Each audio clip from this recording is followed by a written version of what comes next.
So I wanted to make a video today on something a little different. I've already made two videos kind of covering and talking about Eidolons. That being that my most recent video of E6 Still versus E6 other characters, as well as my previous video of Honkai Star Rail before that one, where I talk about why going for DPS Eidolons suck. However, I wanted to take a different approach to this topic, and I wanted to talk about what Eidolons you should go for depending on what type of player you are. Now, what exactly do I mean by this? I mean, how much do Eidolons worth have for how much time you spend in the game? For example, if you're a hardcore player, do you really need to go for Eidolons when your relic quality is so good? When you're a semi-casual player, do you need to go for Eidolons in order to make up the difference of not having the best relics? And if you're a complete casual player who rarely plays the game and only comes a few times for the characters, do you really need to go for, let's say, E6, right? Do you really need to make up that damage difference you lose from having really bad relics? And that is the point of this video. So I will say right now, and this will be a quick video, probably won't even be like 6 minutes plus, but, you know, let's just get straight into it. Now, if you're a hardcore player, now, what do I mean by hardcore player? This doesn't mean you need to be good at the game. Hardcore player just means someone who plays the game every day, always does their relics, always does their energy, everything, you know, they get everything done, they do the story quest, they're constantly on top, getting all the jades they can. Do they need any Eidolons? No, they don't. If you're a hardcore player, I think at most what you can justify is E1 or light cone, right? Like in terms of worth for your account, E1 or light cone, because there are definitely some E1s in this game and some light cones in this game that can be a huge game changer for some supports, some damage dealers, and soon Link Shaw's E1 is also pretty broken for the break team. So there are definitely justifications for it. However, do you need it? No. You simply don't need E1 or light cone if you're a hardcore player who plays every day and has been grinding relics like that, because it's just not necessary. It's just extra damage, right? It's overkill. It's straight up overkill. Maybe if you want to try going for 0 cycles so you end up getting Eidolons, sure, but in terms of worth for your account and being able to clear content, I'd say not really. Like it just isn't necessary at all, right? Good relic investment can really just change the game for so many comps, and having access to a ton of good relics and having the option to switch it around every time a new character comes out is very beneficial.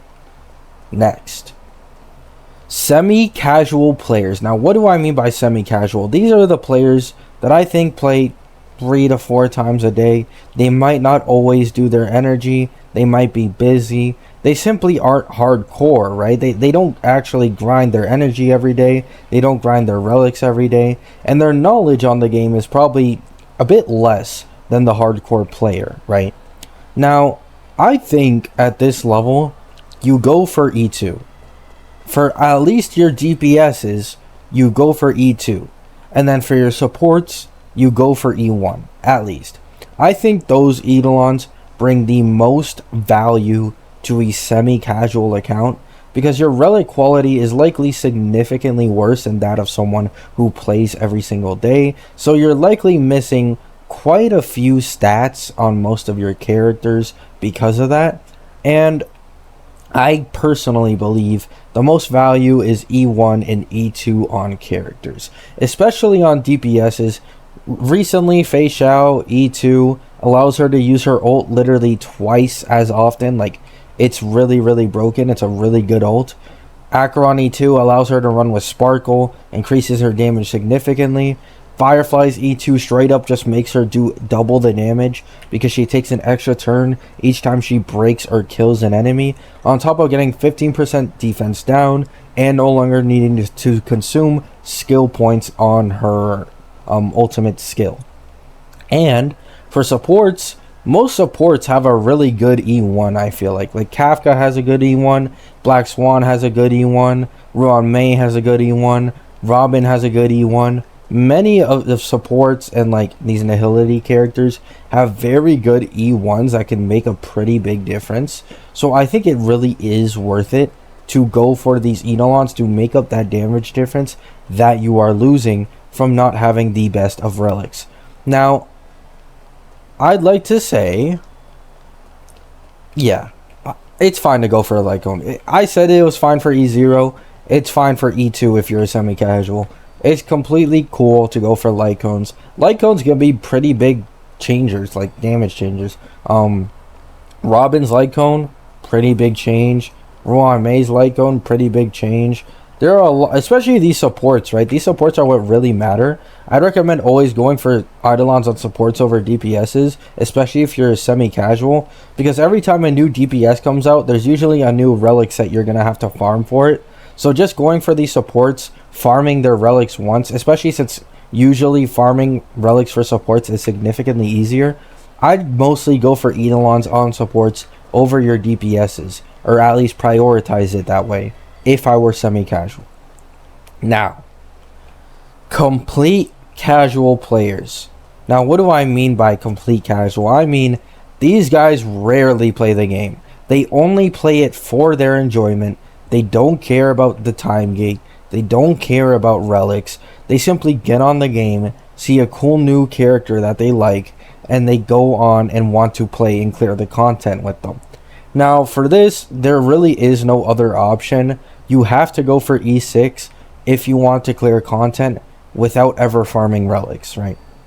Now, yes, that is a bit of an exaggeration, never farming relics, but I do mean that, like, this person on average farms relics once or twice every week at max. Like, most of the time, they may even go like a month or two without playing the game until another character interests them. And the only way they're going to be able to clear content is by going for that E6 on characters. I'm just going to be honest. I feel like that is mainly who E6 is targeted towards. These casuals who are more busy in life. Because let's be honest, the reason why we don't whale, or at least people in my situation, we have time to spend on this game every single day. And we still find some enjoyment in it. However, the majority of people going for E6 on characters are highly casual or highly hardcore.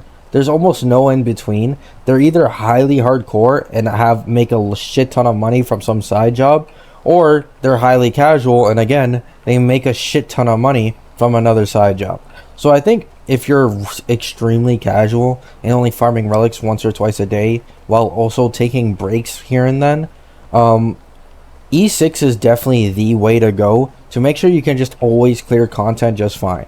And also in the long run, it ends up being better. Maybe you end up wanting to play this game more often out of nowhere. Maybe for a week or two, you end up farming relics for those days. Your characters become exponentially stronger because they're at E6. And it feels a lot more rewarding going for better relics when you're at E6 because your damage is just going to be that much higher, right? Now again, going for E6 on supports is always more important in my opinion. However, once you're going E6 on literally anything, I feel like literally any limited is useful at E6. The worst possible case is probably Jingyuan. Like, he's probably the worst E6 in the game. But I can't really think of anything else, right? Everything else, it's pretty worth it. You're going to be able to clear the content fine with normal investment relics as a super casual. So, yeah. I'd go E6. E6 S5, actually. I say S5 because S5 can really make up that difference in having really bad relics. Like, it really makes a difference. Like, you get an S5 Don Hung Lycone, like, you get double the crit substat on it than you usually would. Like, getting an S5 Lycone is a huge game changer for having shit relics on your account. So, yeah, that's the video. Let me know what you guys think. Have a good day. Have a good night. Peace.